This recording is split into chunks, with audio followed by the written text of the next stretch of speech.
Show की शुरुआत करते हैं आज की बड़ी खबर यानी कि वोटिंग से।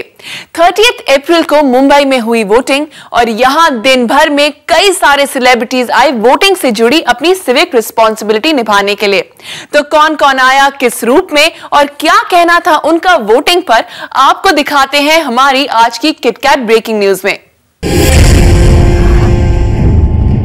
बॉलीवुड का शहंशाह, बॉलीवुड का बादशाह और बॉलीवुड का सबसे पावरफुल स्टार, तीनों ने मनाया लोकतंत्र का उत्सव। न सिर्फ खुद दिया वोट बल्कि अपने अपने परिवारों को भी साथ लेकर आए। बॉलीवुड के इन सितारों ने दिखा दिया कि वो यूं ही बड़ी बड़ी बातें नहीं करते। जब घड़ी इम्तिहान की आती है तो अपने सब काम छोड़कर वो उस पर खरा उतरने के लिए भी सबसे आगे खड़े नजर आते हैं। अमिताभ बच्चन मुंबई के जुहू इलाके में वोट डालने पहुँचे। सफेद ड्रेस में वोट डालने पहुंचा पूरा बच्चन परिवार अपने वोटिंग राइट के इस्तेमाल पर बेहद खुश नजर आया। सभी ने एक साथ बाहर आकर वोटिंग का पोज दिया। अभिषेक और ऐश्वर्या वोट देने के बाद सबसे ज्यादा खुश नजर आ रहे थे। अभिषेक तो लोगों को संदेश देने के लिए पूरे रंग में नजर आए। उनकी टी शर्ट पर बनी मुट्ठी और उस पर लिखे पावर जैसे वर्ड साफ बता रहे थे कि लोकतंत्र में वोट की कितनी पावर है। और अपने रिश्ते की पावर अभिषेक और ऐश्वर्या ने एक दूसरे का हाथ पकड़कर दिखाई। बच्चन परिवार वोटिंग के लिए सीधे साधे अंदाज में आया और ठीक वैसे ही अंदाज में बिना कुछ कहे रवाना भी हो गया। जब बॉलीवुड के शहंशाह का परिवार वोट डालने पहुंचा तो भला बादशाह कहां पीछे रहने वाले थे। वो भी आए मुंबई के बांद्रा इलाके में वोट डालने, साथ में ले आए अपनी क्वीन को। So one, it's very important that I think everyone should vote. Also, I do understand being a film actor and perhaps being seen as someone that people like to follow or listen to.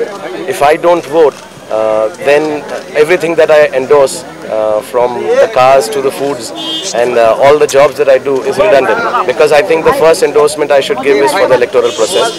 So I have to make it a point to come and vote with my family. मतदान के लिए जब माया नगरी में इतना बस था तो फिर वोटिंग की पावर के लिए इतने दिनों से ऐड करने वाले बॉलीवुड के सबसे पावरफुल स्टार भला कहाँ पीछे रहने वाले थे। आमिर खान ने भी सुबह सुबह ही अपने वोटिंग राइट का इस्तेमाल किया और बाहर आकर सबको वोट देने के लिए मैसेज भी दिया। It's extremely important for all of us to do that. I hope everyone else is out there today to vote. Aamir की बातों पर उनकी पत्नी किरण राव ने अपना वोट देकर मोहर लगाई। बॉलीवुड की यंग ब्रिगेड में भी वोटिंग के लिए दीवानगी साफ नजर आई। रणबीर कपूर वैसे तो अपनी नई फिल्म रॉकेट सिंह के लुक को छुपाने के लिए इन दिनों घर से बाहर नहीं निकल रहे थे, लेकिन एक जिम्मेदार नागरिक की तरह रणबीर वोट डालने आए और अपने नए लुक के रिवील होने के डर की जरा भी चिंता नहीं की।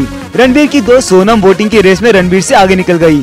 उन्होंने सुबह सुबह ही अपने वोटिंग राइट का इस्तेमाल किया और लोगों से भी वोट देने की अपील की। We are predominantly a youthful nation and we are a young nation. और अगर हमारी percentage of young people is so much, obviously the youth should vote. John Abraham बिल्कुल बिंदास अंदाज में वोट डालने पहुंचे। फरहान अख्तर ने भी अपने वोटिंग राइट इस्तेमाल किए। अमृता राव ने भी पहली बार वोटिंग की, लेकिन वोटिंग के इस दौर में पीछे रह गए सलमान खान, जिन्होंने कुछ कैंडिडेट्स के लिए जमकर प्रचार तो किया, लेकिन जब बारी आई उनके प्रति लॉयल्टी दिखाने की तो सलमान ने पीठ दिखा दी। कुछ ऐसा ही हाल बॉलीवुड के खिलाड़ी अक्षय कुमार का भी रहा, जिन्होंने वोटिंग से ज्यादा अपने काम को तवज्जो दी। इन नामों में शामिल हो गए शाहिद और प्रियंका का नाम भी। तो ये थी आज माया नगरी में मतदान की रिपोर्ट, जिसमें बॉलीवुड के ज्यादातर सितारों ने बढ़ चढ़कर हिस्सा लिया। Bureau report, zoom, Mumbai.